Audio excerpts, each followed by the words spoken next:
Moi, je suis en administration des finances à ESAE. Moi, je suis en diplomatie et relations internationales à ESAE. Moi, je suis en journalisme à ESAE. Émission ici, c'est ESAE. Moi, je suis en communication marketing à ESAE. Moi, je suis en droit à ESAE. Moi, je suis en gestion des ressources humaines à ESAE. Moi, je suis en gestion des marchés publics à ESAE. Moi, je suis en administration du travail et de la sécurité sociale à ESAE. Moi, je suis en sciences économiques à ESAE.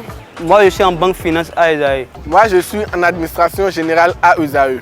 Moi, je suis en audit et contrôle de gestion à ESAE. Moi, je suis en sciences juridiques à ESAE. Moi, je suis en administration générale et territoriale à ESAE. Moi, je suis en transport logistique à ESAE. Moi, je suis en gestion des projets à ESAE. Rejoignez-moi, c'est la meilleure université. Nous sommes à ESAE. Rejoignez-nous. À ESAE, l'excellence a un nom.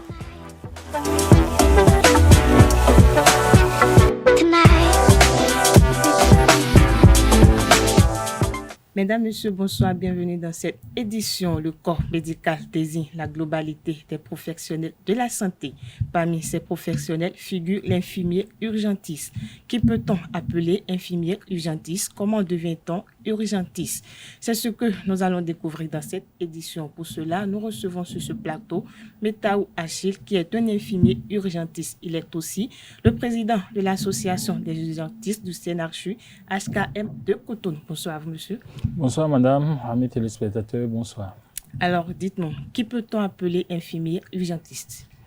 Ok, merci beaucoup. Je crois que d'abord, avant de parler d'infirmier urgentiste, il faut être infirmier. Et comme vous l'avez dit, un infirmier, c'est un être humain qui, après le baccalauréat, a choisi d'évoluer dans le secteur de la santé et qui fait 3 ans d'études sanctionnées par un diplôme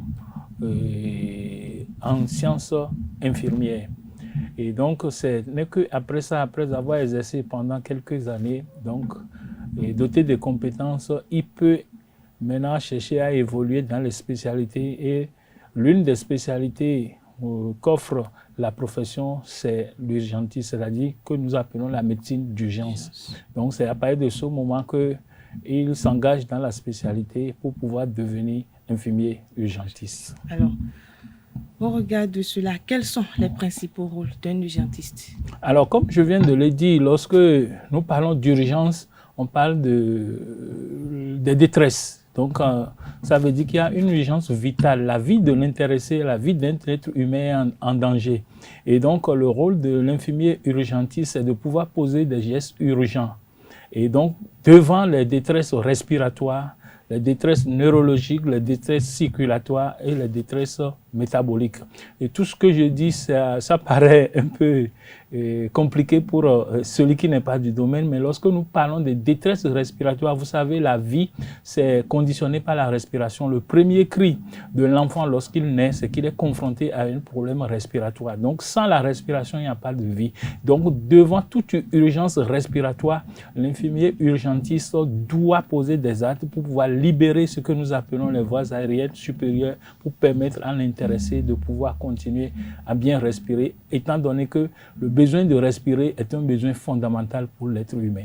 C'est la même chose lorsqu'il y aura des détresses circulatoires, parce que pour qu'on puisse parler de vie, que les cellules, les tissus soient nourris. Donc ça veut dire que le phénomène circulatoire doit être bien nourri et l'infirmier urgentiste est également, de toute façon, tout urgentiste est là pour pouvoir intervenir et régler le problème, et notamment dans les détresses métaboliques qui concernent les perturbations hydroélectrolytiques. Donc, il pourra corriger ces insuffisances-là. Donc, c'est en réalité une spécialité marquée par des gestes, c'est des aptitudes. C'est-à-dire, vous n'avez pas beaucoup de temps, vous avez quelques secondes pour agir et sauver. Donc, c'est des situations de sauvetage. Donc, vous avez un éboulement, un écroulement d'immeubles et les gens sont en dessous des briques. Donc, vous êtes doté de compétences à aller donner ce qu'il faut pour pouvoir sauver ces vies-là. Et dans les situations de catastrophe, que ce soit noyade, que ce soit autre catastrophe, donc l'infirmier urgentiste. Il faut souligner que ce n'est pas forcément que l'infirmier, la sage-femme aussi peut devenir urgentiste, parce que nous avons les urgences néonatales. Donc, et à partir de ce moment, Donc les sages-femmes également peuvent choisir et faire cette spécialité. Et en dehors de ça, également, les médecins peuvent toujours faire la spécialité urgence et devenir urgentiste. Avant d'aborder la question d'année de formation, dites-moi très rapidement, est-ce qu'une personne qui n'est pas tellement forte en émotion peut devenir un infirmier urgentiste? Il faut reconnaître que d'abord, pour prendre comme filière le domaine médical, il faut être fort mentalement, physiquement et tout, et beaucoup plus émotionnellement, parce que vous serez confronté à des situations et nous appelons quelque chose le mécanisme de transfert. Lorsque vous n'arrivez pas à vous maîtriser, vous ne pouvez pas. Et maintenant, devenir encore urgentiste et voir le sang et des situations catastrophiques où vous êtes vraiment là pour donner dans les quelques minutes pour permettre à l'intéressé de vivre. Donc, ce n'est pas facile, ce n'est pas facile. Mais quand aussi on commence et qu'on s'adonne, donc on s'habitue, ça devient et ce n'est plus difficile. Donc, c'est comme de l'amusement. Et ceux qui sont à côté de toi, peut-être, sont gênés, mais tu es à l'aise quand même de pouvoir participer au sauvetage, au maintien de la vie de l'intéressé. Ok, la question d'année. Combien d'années de formation faut-il pour devenir un infirmier urgentiste d'État? Bon, ok. Donc, vous savez, les professions médicales et paramédicales ont évolué dans le temps. Et lorsque nous prenons les premières personnes qui ont exercé ces professions, donc le nombre d'années évolue aujourd'hui en fonction des progrès techniques que nous avons. Et c'est pourquoi dans la formation de base, vous savez, au Bénin, nous avons ce qu'on appelle les infirmiers d'État, et après on a les infirmiers diplômés d'État, et après maintenant nous avons les infirmiers titulaires de licence, ainsi de suite. Vous voyez, à partir de ce moment, ça veut dire que c'est stratifié. Mais ce qu'il faut retenir lorsque vous êtes infirmier et que vous êtes accepté et que vous avez fait l'examen de concours pour pouvoir accéder à la formation, à la spécialité urgentiste, donc vous avez 3 ans à faire pour pouvoir obtenir votre diplôme de licence en médecine d'urgence. Donc, il faut 3 ans après la formation de base. Et aujourd'hui, quand vous prenez la formation de base, c'est-à-dire vous avez 3 ans après le bac, et lorsque vous allez à une école pour pouvoir sortir urgentiste, et vous allez faire encore 3 ans, vous voyez un peu. Et donc, ces dernières années, donc avec consensus, parce que nous sommes passés au système LMD, donc il faut reconnaître aujourd'hui que ces spécialités sont accédées et classées au titre de master. Donc à partir de ce moment, ça devient bac plus 5 pour pouvoir être capable d'être urgentiste dans ce domaine-là. Tout à l'heure, dans votre intervention, vous avez dit un médecin peut devenir urgentiste, et nous pouvons avoir, dans le cas contraire, l'infirmier peut-il devenir un médecin?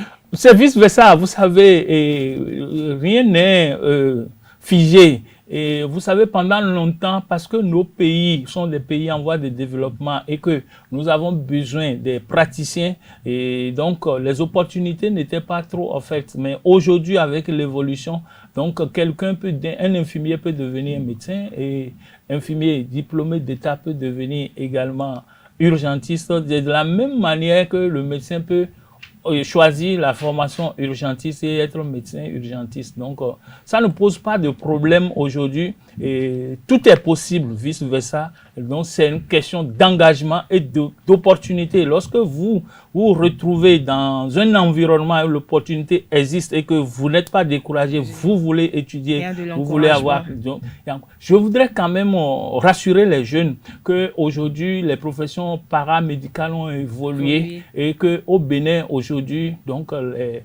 les infirmiers peuvent être titulaires de doctorat en sciences infirmières et obstétricales. De la même manière, les sages-femmes peuvent évoluer, être titulaires de doctorat en sciences infirmières et obstétricales, et que nous en avons déjà beaucoup de docteurs en sciences infirmières au Bénin et qui sont enseignants à l'université et qui travaillent également dans beaucoup de centres de recherche. Alors, avant de parler des droits de l'infirmière urgentiste, quelles sont en général les difficultés du médecin au quotidien? Alors, les difficultés au quotidien, vous savez, c'est la vie. Nous n'avons pas l'obligation, nous avons l'obligation de sauver, mais lorsque tu n'as pas les moyens, tu ne peux pas. Donc, tu as la connaissance que tu mets à la disposition. Malheureusement, tu es bloqué par les moyens que tu peux voir quelqu'un mourir.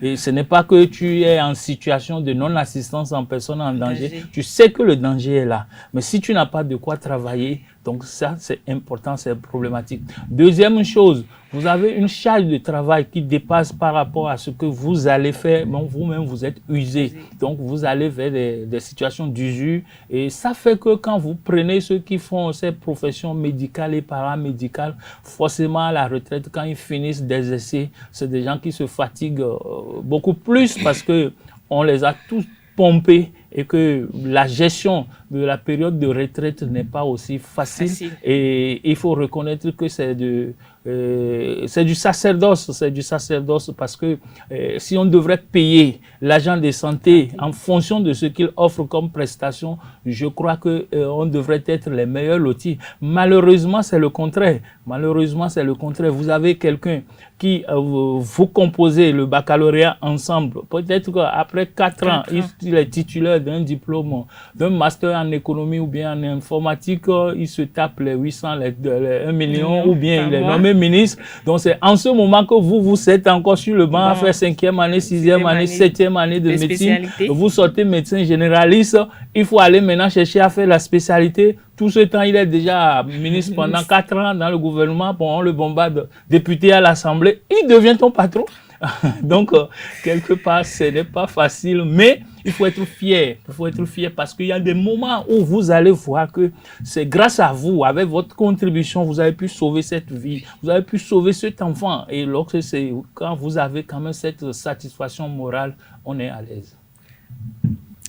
Avant, dernière question, docteur, dites-moi, l'urgentiste jouit-il de ses droits?